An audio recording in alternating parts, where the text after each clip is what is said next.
ಏನು ಅಂಬಿಕಾ, ರೆಕ್ಕೆ ಬಲಿತ ಹಕ್ಕಿಯಂತೆ ಹಾರಾಡುತ್ತಾ ಅವಸರಪಟ್ಟು ಆತುರದಿಂದ ಹೊರಟಿರುವೆಯಲ್ಲ, ಎಲ್ಲಿಗೆ ನಿನ್ನ ಪಯಣ?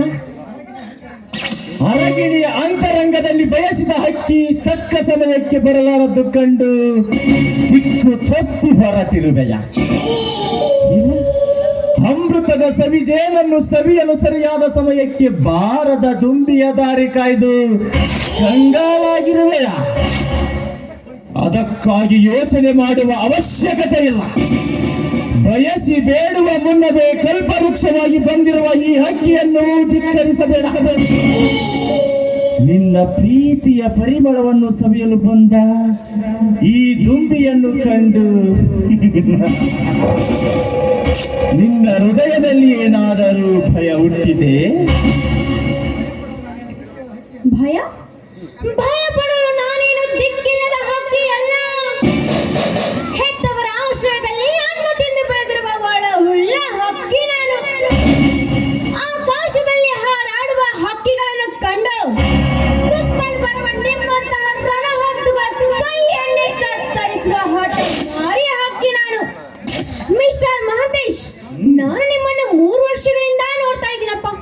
ಹೆಜ್ಜೆಗೂ ನನ್ನನ್ನು ನಿಮ್ಮ ಮೋಹದ ಬಲೆಯಲ್ಲಿ ಹಾಕಿಕೊಳ್ಳಲು ಪ್ರಯತ್ನ ಪಡ್ತಿದ್ರ. ನಿಮ್ಮ ಆಸೆಯನ್ನು ಈಡೇರಿಸುವ ಹೆಣ್ಣಲ್ಲ ನಾನು.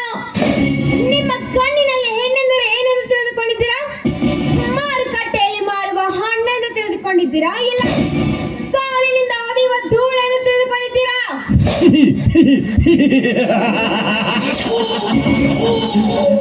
ನನ್ನ ಕಣ್ಣಲ್ಲಿ ನಿನ್ನಂತಹ ಎಂದರೆ ಪವಿತ್ರ ಪಾತ್ರೆಯಲ್ಲಿ ಬೆಣ್ಣೆ ಎಂದು ತಿಳಿದುಕೊಳ್ಳುತ್ತೇನೆ.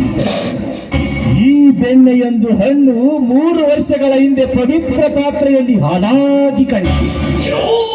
ಈ ಹಾಲನ್ನು ಕುಡಿಯಬೇಕೆಂಬ ಹಂಬಲ ನನ್ನ ಮನದಲ್ಲಿ ಹುಟ್ಟಿಕೊಂಡಿತು. ನಿಜ. ಆದರೆ ನಿನ್ನ ಪ್ರಿಯಕರ ನಿನ್ನ ಹೃದಯದಲ್ಲಿ ಪ್ರೀತಿ ಎಂಬ ಬೀಜವನ್ನು ಬಿತ್ತಿ ಹಾಲಿಗೆ ಒಪ್ಪು ಬಿಟ್ಟ. ಹಾಲಿನಿಂದ ನೀನು ಮೊಸರಾದ ಮೇಲೆ ಮತ್ತೆ ನನ್ನ ಮನದಲ್ಲಿ ಹುಟ್ಟಿಕೊಂಡಿತು ನಿನ್ನ.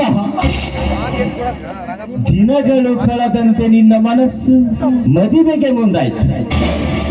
ಈಗ ಮೊಸರಿನಿಂದ ಬೆಣ್ಣೆಯಾಗಿ ನನ್ನ ಮುಂದೆ ನಿಂತಿರುವೆ. ಈ ಹೊತ್ತು ನಾನು ಕಳೆದುಕೊಂಡರೆ ಮತ್ತೆ